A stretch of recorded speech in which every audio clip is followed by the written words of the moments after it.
buenas noches, hermanos, que el Señor les bendiga a todos. Es una alegría poder dirigirnos una vez más en el nombre de nuestro Señor Jesucristo y llevar el estudio en esta noche. Ahora es día miércoles 19 de enero del 2022. Gracias a Dios estamos transmitiendo en esta hora, y esta es, como siempre decimos, el Elim Mission Christian Church en Sydney. Y para los que tal vez nos escuchan o nos sintonizan por primera vez, en la iglesia acá en Sydney tenemos dos servicios, en español y en inglés. Así es que sean todos bienvenidos. Como comenzamos la semana pasada, vamos a continuar en el estudio que dijimos nos va a demorar quizás algunas semanas, y en esta noche vamos a continuar con lo que comenzamos de las bienaventuranzas. Así es que quédese con nosotros y veamos lo que el Señor tiene para cada uno en esta noche. Vamos a orar para dar inicio y encomendarnos al Señor y pedirle a Él de que sea Él quien nos dirija en esta hora. Padre bueno que estás en gloria, gracias te damos, oh Dios amado, por tu misericordia, por tu amor, por tu bondad. Y porque en esta noche, Padre bendito, nos disponemos a estudiar de tu palabra, oh Padre Santo. Tu palabra que nos trae vida, tu palabra que es verdad. Oh Padre amado, en el nombre de Jesús, te pedimos, oh Dios, de que nos ilumines, de que nos dirijas, que nos enseñes. Nos encomendamos a ti, Señor, dejándonos en tus manos, en el nombre de Jesús, Señor y Salvador. Amén. Amén. Así que, hermanos, gracias a Dios, y que el Señor sean todos bienvenidos, y que el Señor les esté bendiciendo grandemente. No sé si alguno está en necesidad de oración. Siempre acérquese, háganos llegar su petición. Así con ayuda del Señor podemos orar. Entonces, hermanos, voy a compartir la pantalla para poder comenzar en el estudio esta noche. Permíteme un segundo. Ok, hermanos, entonces, como podemos ver acá, tenemos el Sermón del Monte, que es el tema general del capítulo 5, 6 y 7 del Evangelio según San Mateo. Ya vimos la semana pasada, vamos a dar una pequeña reseña antes de adentrarnos al estudio. En esta segunda parte vamos a concentrarnos en lo que es parte de las bienaventuranzas. Y obviamente comenzamos con la bienaventuranza primera, que es lo que el Señor mostró a sus discípulos. Ok, permítame un segundo acá, ok. Entonces, leamos lo que la palabra del Señor nos dice, lo que leímos la semana pasada, pero vamos a concentrarnos en las bienaventuranzas. Dice la palabra del Señor, capítulo 5, del versículo 1 al 12 de San Mateo. Viendo la multitud, subió al monte, y sentándose, vinieron a él sus discípulos. Y abriendo su boca, les enseñaba, diciendo: bienaventurados los pobres en espíritu, porque de ellos es el reino de los cielos. Bienaventurados los que lloran, porque ellos recibirán consolación. Bienaventurados los mansos, porque ellos recibirán la tierra por heredad. Bienaventurados los que tienen hambre y sed de justicia, porque ellos serán saciados. Bienaventurados los misericordiosos, porque ellos alcanzarán misericordia. Bienaventurados los de limpio corazón, porque ellos verán a Dios. Bienaventurados los pacificadores, porque ellos serán llamados hijos de Dios. Bienaventurados los que padecen persecución por causa de la justicia, porque de ellos es el reino de los cielos. Bienaventurados sois cuando por mi causa os vituperen y os persigan, y digan toda clase de mal contra vosotros mintiendo. Gozaos y alegraos, porque vuestro galardón es grande en los cielos, porque así persiguieron a los profetas que fueron antes de vosotros. Ok, hermano, entonces ya leímos todas las bienaventuranzas que la Biblia nos muestra en el Sermón del Monte. Como dijimos la semana pasada, el Señor se dirigió en esta enseñanza específicamente a sus discípulos. Ese es un aspecto que hay que enfatizar. La enseñanza, las bienaventuranzas, estas instrucciones las dio el Señor Jesucristo dirigiéndose directamente a los discípulos. Aunque hubieron otras personas que lo escuchaban, quizás un poco de lejos, pero su énfasis estaba en los discípulos. ¿Por qué? Porque Él vino a traer las buenas nuevas de salvación, que Él mismo le llamó el reino de los cielos. Entonces, el reino de los cielos o el reino de Dios, recordemos que San Mateo, o el que escribió San Mateo, él explica o él habla de reino de los cielos más a menudo. En cambio, los otros evangelios hablan reino de Dios. Entonces, pero es lo mismo. Se refería, Mateo estaba escribiendo a los judíos especialmente. Los judíos no podían usar el nombre de Dios directamente. Era muy santo. Por lo tanto, ellos se referían más los cielos, el reino de los cielos. Y entonces, cuando hablaba de eso, es cuando el Señor les dice, ustedes, si son miembros del reino de Dios, del reino de los cielos, deben de tener estas características. Y es lo que les mencionó en esta bienaventuranza. Como vimos la vez pasada, poner juntas, poner en una estructura las bienaventuranzas, se concentraba en el aspecto cuando el Señor les dice, y lo vamos a ver rápidamente también, la justicia. El Señor estaba diciendo la forma como los hombres actúan, la forma como los religiosos actúan, ya la conocen, ustedes saben, pero ustedes, los discípulos, mis seguidores, se van a conducir de una manera mayor. La justicia de ustedes, su conducta, su forma de proceder, su llamado es mayor que el llamado de los fariseos. Entonces, la justicia de Dios se complementa o se pone a manifiesto en los discípulos cuando ellos demuestran que tienen ese carácter de Dios, que tienen esas virtudes de Dios, demostrándolo a través de las bienaventuranzas que se llaman. Y por eso decíamos que aunque sea pobre de espíritu, igual va a tener hambre y sed de justicia. Va a ser misericordioso. Si es pobre de espíritu, va a ser de limpio corazón, va a ser pacificador. Pero también va a ser perseguido, va a ser vituperado. Lo mismo los que lloran, lo mismo los que son mansos. Lo mismo los misericordiosos van a ser perseguidos. Los de limpio corazón también van a ser perseguidos. Los pacificadores van a ser perseguidos. Todos, hermanos, los que poseen o poseemos y poseyeron a través de la historia estas virtudes, estas características, este reflejo de la vida de Dios, a través de la historia siempre, hermanos, sufrieron, siempre fueron perseguidos, siempre fueron vituperados. ¿Por qué? Porque vinieron a hacer una contraposición al sistema. Los siervos de Dios se convirtieron en una carga muchas veces a la sociedad.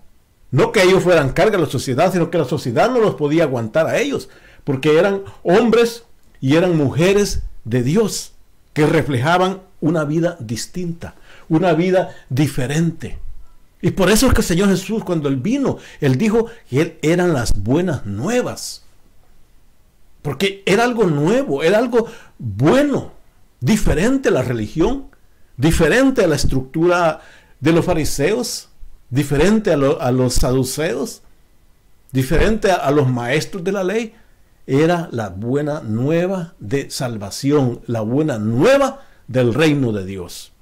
Entonces, ese era el reino de los cielos. Las buenas nuevas de Dios. Las buenas nuevas que dice en Mateo 4:23, que lo leímos la semana pasada, que Jesús recorrió toda Galilea enseñando, dice, en las sinagogas de ellos, de los mismos religiosos, y predicando el evangelio del reino, sanando toda enfermedad y toda dolencia en el pueblo. Él vino a predicar la buena nueva, él vino a predicar el evangelio del reino de Dios. Y ahí es donde les dice que vuestra justicia va a ser mayor que la justicia de los que estaban en el templo, en las sinagogas. Mayor que la justicia de los escribas, de los fariseos. Si es que quieren entrar a ese reino de los cielos.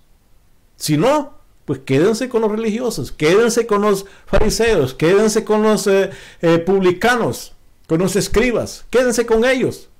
Pero si no quieren pertenecer al reino de la tierra, tienen que pertenecer al reino de los cielos. Y este es un reino de justicia.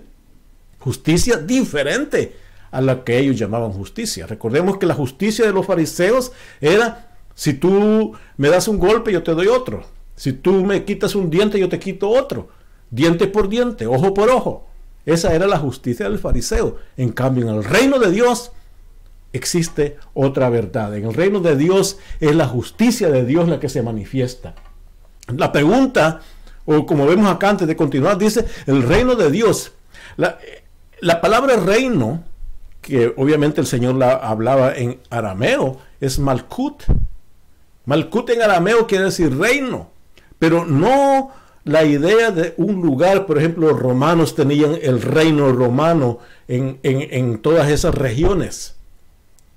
La idea de malkut era una idea de actitud o de actividad. Yo pertenezco a ese reino porque mi actitud, mi carácter, mis valores reflejan los valores de ese reino. No importa que esté en Galilea, no importa que esté en Samaria, no importa que esté en Jerusalén. Ese reino no es de un punto específico. Ese reino era de demostrar, no importa dónde estuviera. Por eso más adelante, cuando el Señor les dice de que serán testigos en Jerusalén, Judea, Samaria, hasta lo último de la tierra, dándoles a entender de que no iban a poseer, contrario a la idea que los religiosos tenían de que el Mesías venía a conquistar a los romanos, por ejemplo. Él les explica, les dice: este reino va a estar distribuido por toda la tierra. Porque este reino se puede ver, se puede demostrar en la forma que ustedes se van a conducir, en la forma que ustedes van a actuar, en la forma que ustedes van a demostrar ese carácter. Así es la forma como se identifica este reino de los cielos, este reino de Dios. No por los romanos, que tenían escudos, que tenían simbolismos, que tenían la ley romana. No. Este es a través de ustedes. Como ustedes son, así es el reino de Dios. Entonces es el reino de los cielos. La pregunta cabe para nosotros: ¿pertenece usted al reino de Dios? ¿Pertenecemos nosotros a ese reino de los cielos? Cualquiera diría: sí, yo pertenezco al reino de Dios. Yo pertenezco al reino de los cielos. Pero el punto clave sería: ¿realmente demostramos entonces ese carácter, esos valores del reino de Dios? Y por eso es que el Señor les dice: discípulos, vengan ustedes, vengan todos ustedes que me siguen. Porque recordemos que en el capítulo 5 de Mateo, justamente había acontecido que el Señor había empezado a llamar a los discípulos. En el capítulo 4 nos habla, por ejemplo, cuando Él llamaba a los discípulos. Entonces, ok, ya los llamé, ya no son más pescadores. Ya no son más en su labor doméstica. Ahora son parte del reino de Dios, pero vamos a poner las cosas claras. Para ser parte del reino de Dios, tienen que escuchar lo siguiente. Ahora la pregunta, nosotros ya hemos escuchado mucho, ya hemos escuchado bastante quizás, o quizás hoy, esta noche es primera vez que escuchamos esto. Lo dudo, pero supongamos que fuera cierto. Entonces, al ver estos aspectos, al ver estas enseñanzas, la pregunta cabe, ¿pertenecemos nosotros a ese reino?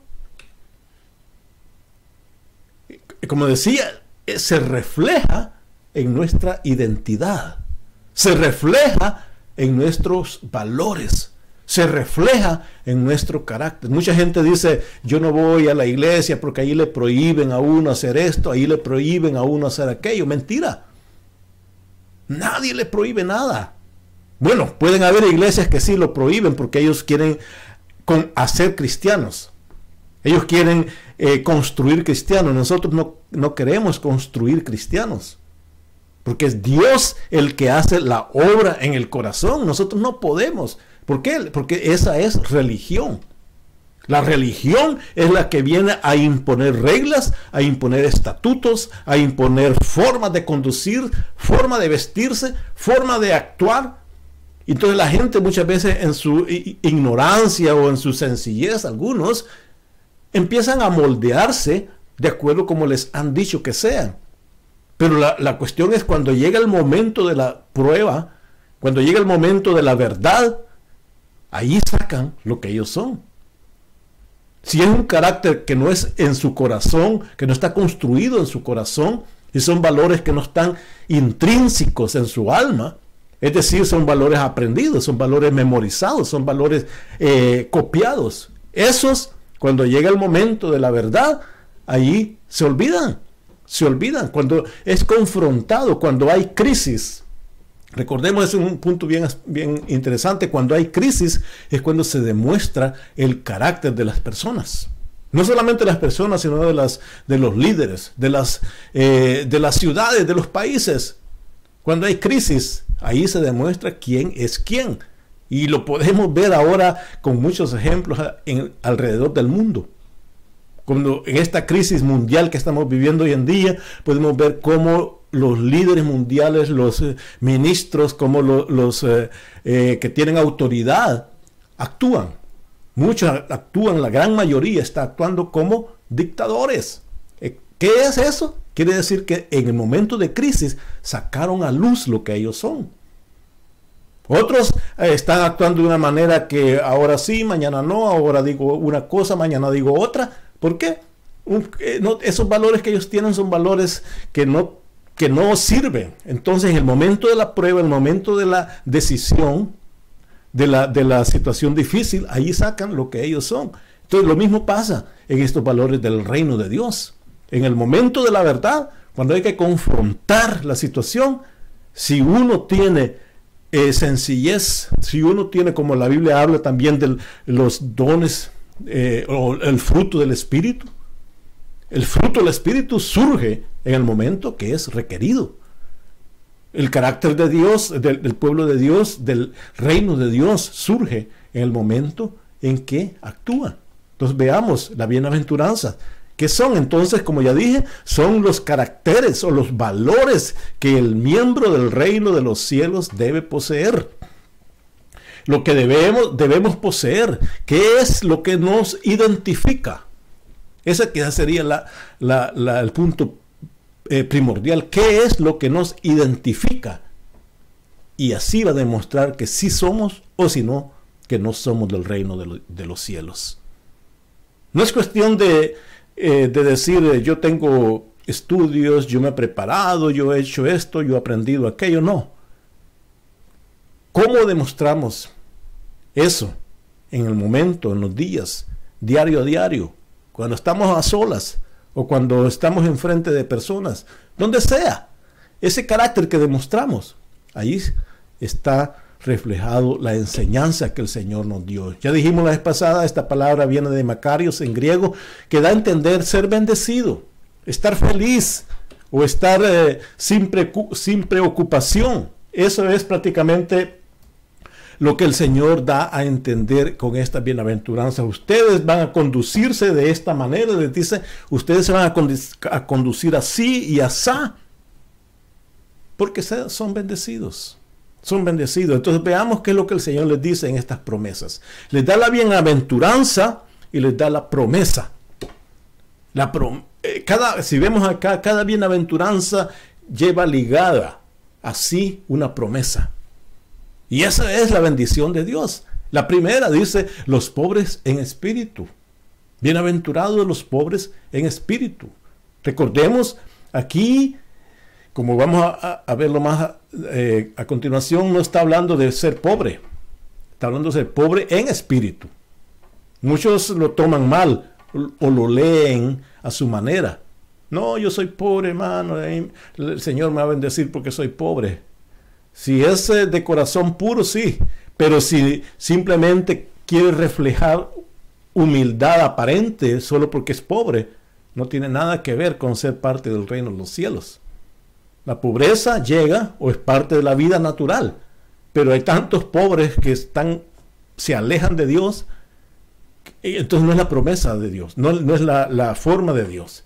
Entonces es el primero que dice, los pobres de espíritu, o los pobres en espíritu, porque de ellos es el reino de los cielos. La otra dice, bienaventurados los que lloran. La promesa de ellos es, porque ellos van a recibir consuelo, consolación. Los que lloran, los que se lamentan, los que se compungen, van a ser consolados. En otra parte, la palabra del Señor dice que Él, Señor, allá en su gloria, Él va a consolarnos, va a calmar toda lágrima de nuestros ojos. Los mansos, dice, sean bienaventurados. ¿Qué le va a pasar a los mansos? Recibirán la tierra por heredad. Vamos a ver después qué significa algunos de estos aspectos, de estas promesas. ¿Qué es recibir la tierra por heredad? No como dicen los testigos de Jehová, ¿no? Pero aquí dice, los mansos recibirán la tierra por heredad. La otra promesa, la otra bienaventuranza dice, bienaventurados los que tienen hambre y sed de justicia. Ellos van a ser saciados de justicia, obviamente. Van a ser saciados porque tienen hambre de esa justicia que es de Dios. Recordemos esa justicia, como ya lo dijimos, no es la justicia del hombre, no es la justicia del fariseo, no es la justicia de la ley, es la justicia que viene por la fe. Ellos serán saciados. Los misericordiosos, ellos van a alcanzar misericordia en sí mismos. Son bienaventurados también. Los de limpio corazón. Los de limpio corazón, dice, verán a Dios. Los pacificadores, los que les gusta estar en paz. Usted ha visto, hermano, gente que le gusta estar en guerra, que no pueden pasar un día sin pelear, no pueden pasar un rato sin tirar malas indicaciones o sin tirar malas intenciones a otros. Esos no son bienaventurados. Los pacificadores, los que buscan la paz, serán llamados hijos de Dios. Los que padecen persecución por causa de la justicia.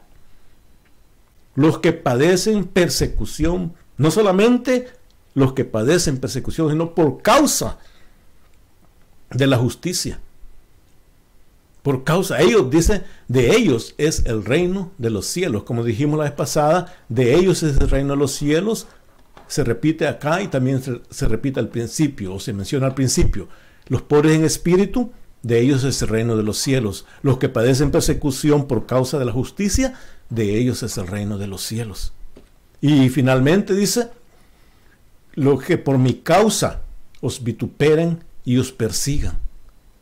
Entonces todo tiene una causa. Mucha gente dice que prefiere que lo persigan porque va a ser martirizado.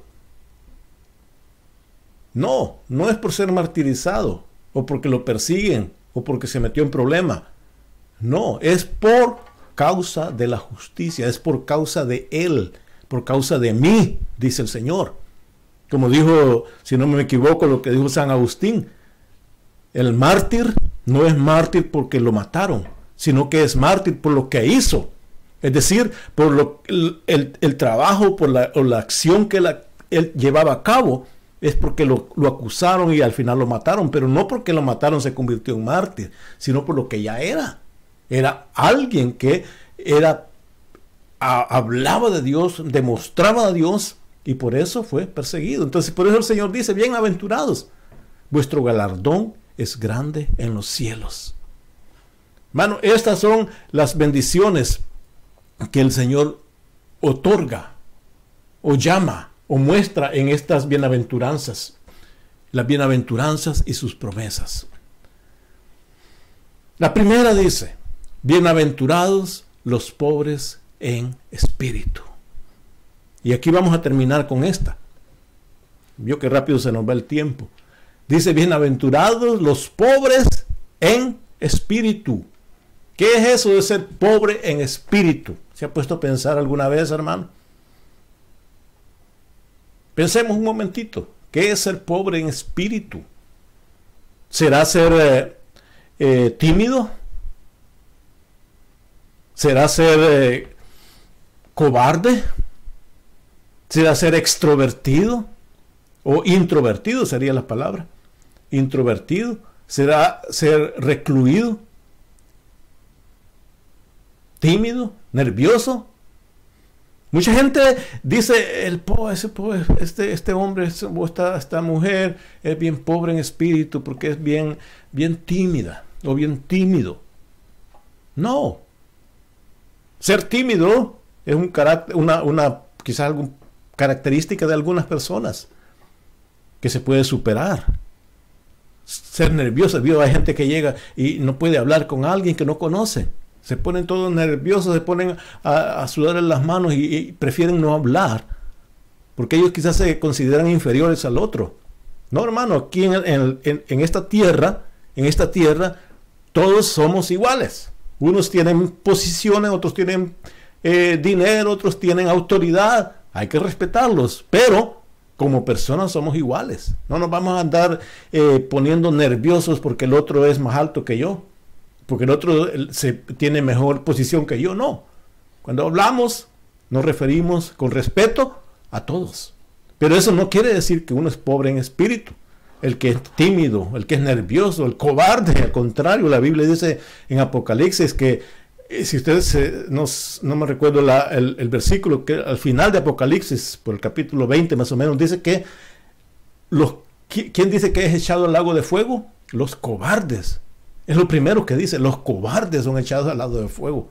Entonces, eso no es ser pobre en espíritu. Los introvertidos, aquí como dije me equivoqué, no es extrovertido, es introvertido, aquellos que se concentran y no sacan, no hablan, no se explican, no se dan a entender, se mantienen allí en una esquina quizás, o recluido también sería la otra palabra, recluido allí, aislado, que no quieren ver a la gente, le tienen miedo que lo van a comer, qué sé yo, todo eso no es nada que ver con ser pobre de espíritu. Esas son muchas veces condiciones psicológicas, situaciones de personalidad que necesitan, muchas de ellas necesitan ser curadas.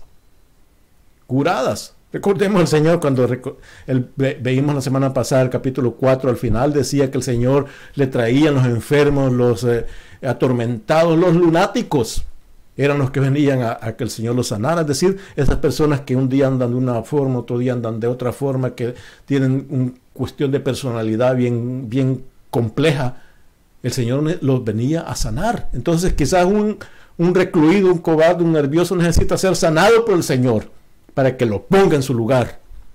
Eso no es ser pobre en espíritu. ¿Por qué? Los discípulos, podemos ver los detalles en los apóstoles. ¿Qué hacía Pablo? Lo tiraban a la cárcel, él salía y seguía predicando. Y lo amenazaban que lo iban a matar, él seguía predicando. Eso no es ser cobarde, ¿no? Eso no es ser recluido. Eso no es ser introvertido. Pablo era extrovertido, Pablo él salía. Entonces, pero sin embargo era un siervo pobre en espíritu, como vamos a ver más adelante. que en estas épocas o en los años que han pasado, siempre han existido ciertas corrientes, ciertas enseñanzas, ciertas formas como los hombres quieren tratar a los hombres. Y ese, por ejemplo, el humanismo moderno, ¿qué nos enseña el humanismo moderno? Nos dice, usted tiene que ser autosuficiente. Usted tiene que tener una gran autoestima. Usted tiene que usted es la persona que va a crear su propio futuro, así le dicen. Usted deje de gastar el tiempo en otro, gaste el tiempo en usted mismo. Es decir, todas estas cosas no en realidad son malas en sí, o todas al mismo tiempo son malas, no. Pero este humanismo, esta psicología moderna, tratan de impulsar el yo en el hombre, sacar el ego del hombre, impulsar esa cosa de que ellos le llaman el estímulo, ser estimulado. Pero muchas de estas cosas van en contra de ser pobre en espíritu. Porque el que es pobre en espíritu, él sabe que no depende de él, sino que depende de Dios. Esta forma moderna, no, dice, tú eres autosuficiente, tú puedes hacerlo todo. Y lo tremendo de esto, hermano, que hay muchas iglesias que han dejado a un lado la escritura, a un lado la palabra del Señor, y se han dedicado a enseñar lo mismo. El otro día escuché un poquito de alguien que decía que somos así como Dios. La misma mentira de la culebra, la misma mentira de la serpiente antigua que le dijo a Adán, le dijo a Eva que iban a ser como Dios. Aún hay predicadores hoy en día que dicen lo mismo. Y la gente contenta, alegres porque les dijeron eso. Eso va en contra de las enseñanzas de ser pobre en espíritu. Hermano, si usted empieza a escuchar esas prédicas o esos falsos maestros que andan diciendo el mejor futuro usted lo tiene en su mano, que usted es el mejor, que no hay otra mejor copia que usted puede lograrlo todo, que le empiezan a dar ese cuento, esa terapia, aléjese, porque esos le están enseñando lo que es contrario a lo que el Señor les enseñó a sus discípulos. Ese es el punto final. Les están enseñando lo opuesto. Lo opuesto, el Señor dice, pobre en espíritu. Ellos dicen, tú eres rico en espíritu. El Señor dice, bienaventurado el pobre en espíritu. Ellos les dicen, tú eres capaz de todo. Lo contrario, hermano. Por eso, no vamos a decir de que uno no va a no tener estima de sí mismo. Claro que vamos a tener estima de nosotros mismos, pero sabiendo de que sobre nosotros lo más importante es el poder de Dios. Que no logramos nada por nuestros medios. Que todo lo que tenemos o lo que podemos hacer depende simplemente de la misericordia de Dios. Eso es ser pobre en espíritu. En la Biblia encontramos cantidades de siervos de Dios que tenían características y que ellos mismos expresaban su condición o cómo ellos se consideraban delante de Dios.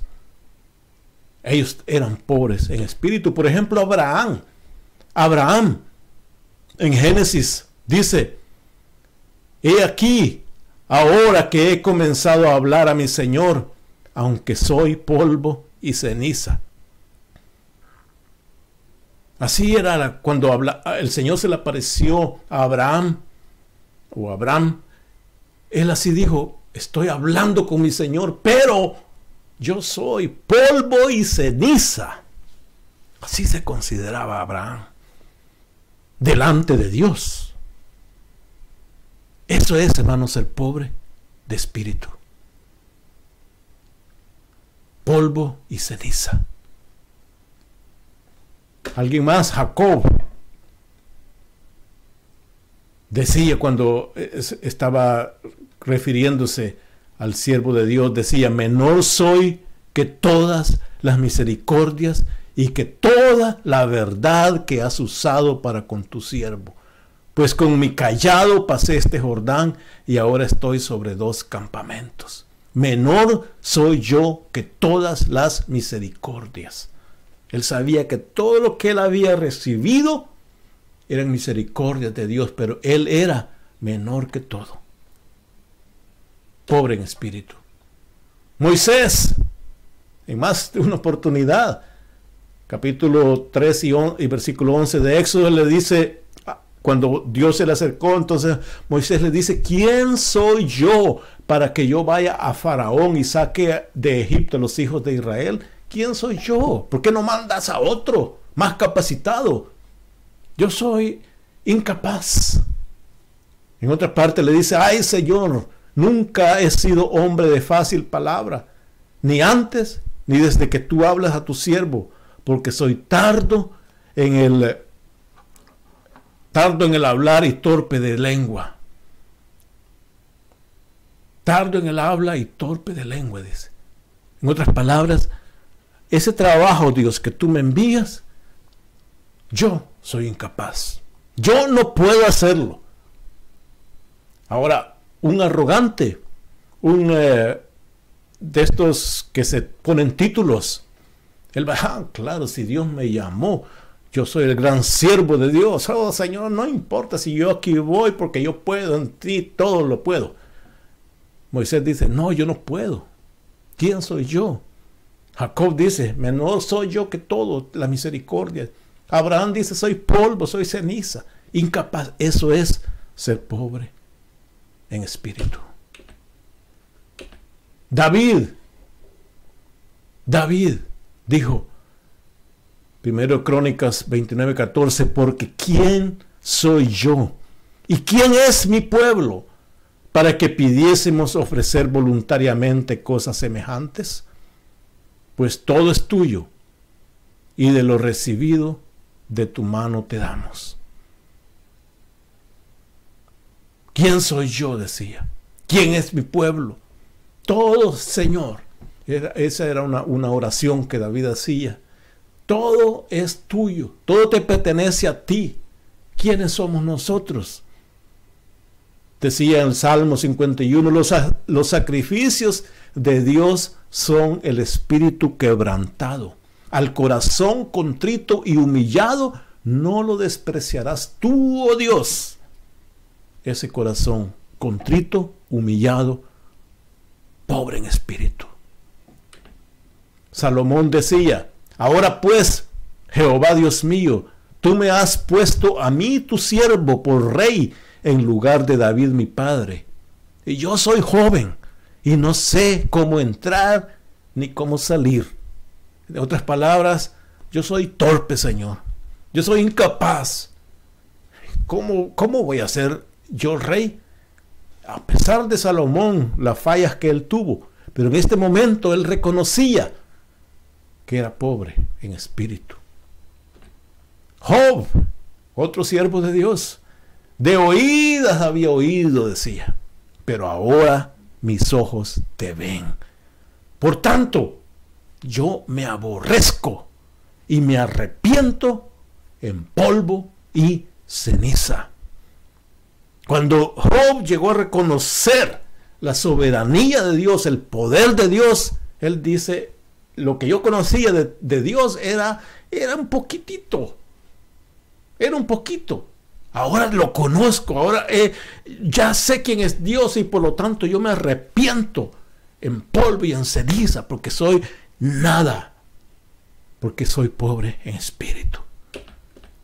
Otro más, Isaías, recuerden cuando el Señor lo llama, Isaías dice, ay de mí, yo soy muerto, porque siendo hombre inmundo de labios, dice, y habitando en medio de pueblo que tiene labios inmundos, han visto mis ojos al Rey, Jehová de los ejércitos. Pobre de mí, ay de mí, soy pecador, soy hombre, y sin embargo he visto a Jehová de los ejércitos. Ser pobre en espíritu. Juan el Bautista decía, el que viene, este es el que viene después de mí, el que es antes de mí, del cual yo no soy digno de soltar la correa del calzado. Es necesario que yo mengüe, pero que él crezca, decía. Eran pobres en espíritu. Nada de arrogancia. El publicano dijo, Recuerden la parábola que el Señor dio, que llegó el publicano y llegó el fariseo a orar. Era una parábola, a orar. Y el fariseo dijo, yo no te agradezco, Dios, porque yo soy esto, yo soy grande, yo no soy igual a este pobre pecador aquí. Yo ofrendo, yo ayuno, yo hago esto, parecía un yo. En cambio, el publicano, el cobrador de impuestos, dice, él se puso lejos. No quería ni aún alzar los ojos al cielo. Se golpeaba el pecho. Dios decía, sé propicio a mí, que soy pecador. Él no dijo, Señor, mira este grande, este es un fariseo, él conoce, él sabe mucho. No, él dijo, no le importó quién estaba a su lado. Lo que le importaba era su condición. Soy pobre de espíritu, soy pecador. Escúchame. Te necesito, Dios. Ese era el pobre de espíritu del publicano. Y el centurión sabemos que su siervo estaba enfermo, que el Señor se tardaba, pero cuando se acercaba le dice, Señor, le dice, no te molestes, pues no soy digno de que entres bajo mi techo. Por lo que ni aún, dice, tuve por digno de venir a ti, pero di la palabra y mi siervo será sano. O sea, él comprendía que él no se consideraba en sí digno de que el maestro, el mismo Dios, viniera a estar con él, aunque sí sabía que él podía hacer el milagro. Pedro mismo, él dice, viendo esto, Simón Pedro, recuerden la pesca milagrosa, cuando vio que el Señor le dijo que tire la red acá y sacó todos los peces, y Pedro dice, cayó de rodillas ante Jesús diciendo, apártate de mí, Señor, soy hombre pecador. Consideraba pobre en espíritu.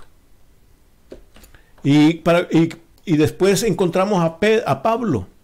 Muchas oportunidades, como ya dije, él anduvo de aquí para allá, él demostró su humildad. Él dice en Romanos 7:18, y yo sé que en mí, esto es en mi carne, dice, no mora el bien. Hago todo, en otras palabras, él decía, estoy predicando, estoy haciendo la obra de Dios, estoy yendo de aquí para allá, siendo acusado, siendo apedreado, recibiendo latigazos, pero dice, en mí no mora el bien, porque el querer el bien está en mí, pero no el hacerlo. Yo deseo hacer el bien todo el tiempo, pero como no está en mí, no lo puedo hacer. Por eso él necesitaba la misericordia de Dios. Yo planté, decía en otra oportunidad, Apolo regó, pero el crecimiento lo da Dios. Así que ni el que planta es algo, ni el que riega, sino Dios que da el crecimiento. Aquí es una contraposición a muchos ministros que ellos se creen que ellos son los capaces, que sin ellos no funciona nada. Pablo decía, sea Apolos, sea Pablo, sea Pedro, sea quien sea, nadie es nada. Nadie, ni el que siembra ni el que planta es algo, sino solamente Dios. Como decía el salmista, no a nosotros, oh Señor y Dios, no a nosotros la gloria, sino a tu santo nombre, oh Señor, sea la gloria. Jesús, recordemos que la vez pasada dije, Jesús en sí como Dios que vino en esta tierra, Él era el Padre, el Hijo y el Espíritu Santo en Él.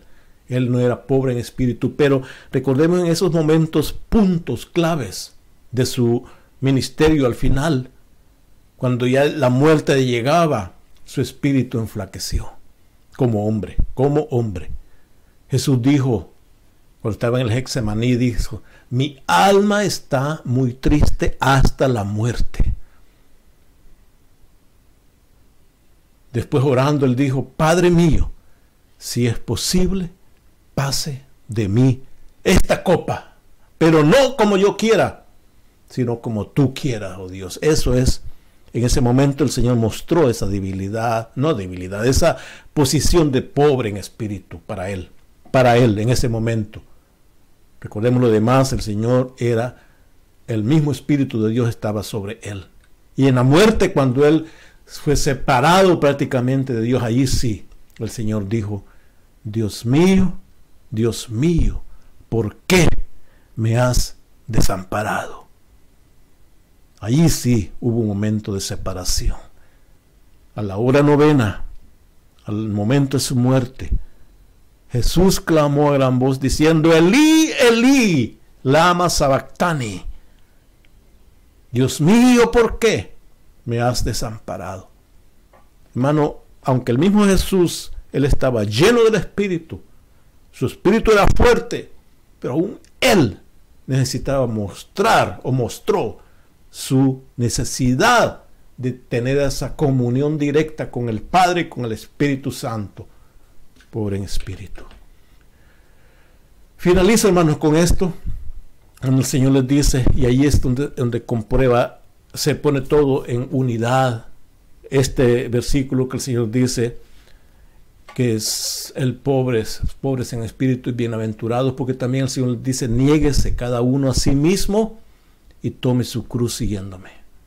El que quiera venir o el que quiera pertenecer a este reino, niéguese a sí mismo. Abraham se negó a sí mismo. Recordemos la promesa cuando Dios le dio a su hijo Isaac. Abraham pudo haber dicho: esta es la promesa de Dios y yo me aferro a ella y no lo suelto.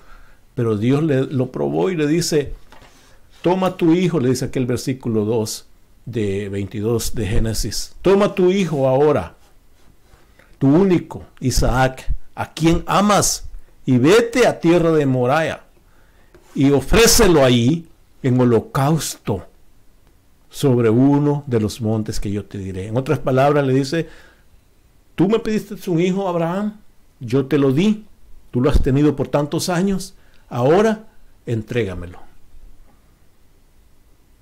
Abraham, sabemos que sufrió, Abraham tembló, Abraham se levantó temprano, dice, porque no podía dormir, estaba sufriendo. Pero él no pudo rechazar eso de Dios, porque sabía de que ese regalo que Dios le había dado le pertenecía igual a Dios.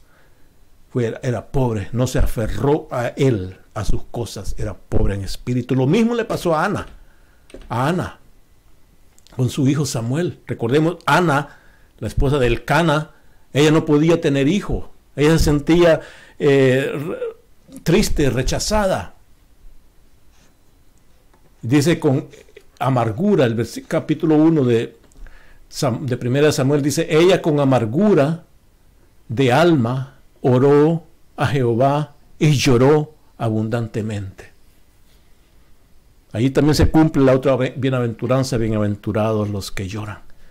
Ella se compungió y hizo un voto a Jehová: Jehová de los ejércitos, si te dignares mirar a la aflicción de tu sierva, tan siquiera mira mi aflicción, y te acordares de mí, y no te olvidares de tu sierva, ni te dieres a tu sierva, sino que dieres a tu sierva un hijo varón, yo lo dedicaré a Jehová todos los días de su vida, y no pasará navaja sobre su cabeza.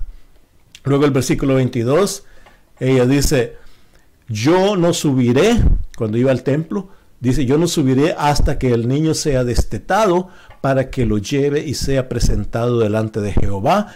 Y dice: y se quede allá para siempre. Lo mismo que Abraham. En este caso ella tampoco podía tener hijo, pero el Señor se lo dio en su misericordia. Se llamaba Samuel, pero ella dice: lo llevaré al templo y se va a quedar allá para siempre. No se aferró a esa promesa que ella tuvo o esa bendición que ella tuvo, no.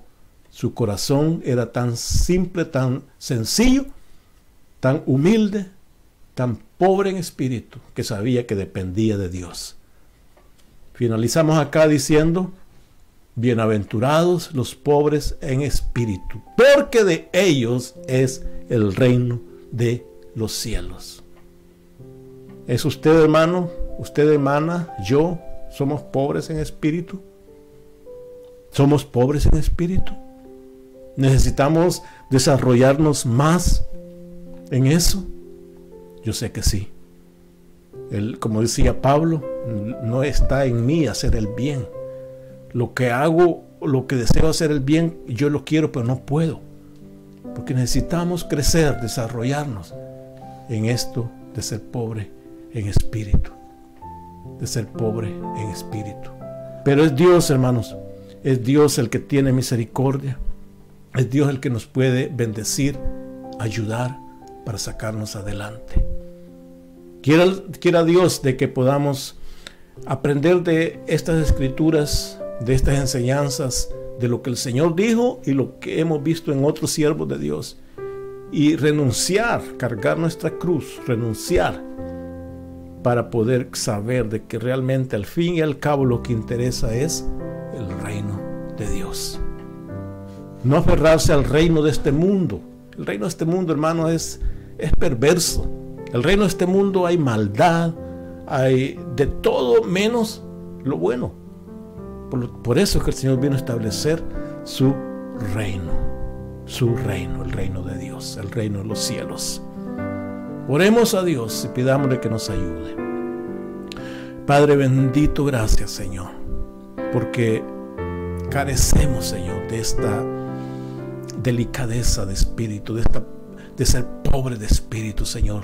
Carecemos mucho, pero sabemos que debemos de crecer en eso, renunciar, cargar nuestra cruz, renunciar a eso que nos detiene y poder dedicarnos, Señor, a servirte, a ser seguidores tuyos, reflejando el reino que ha sido establecido, que es en tu iglesia, oh Dios.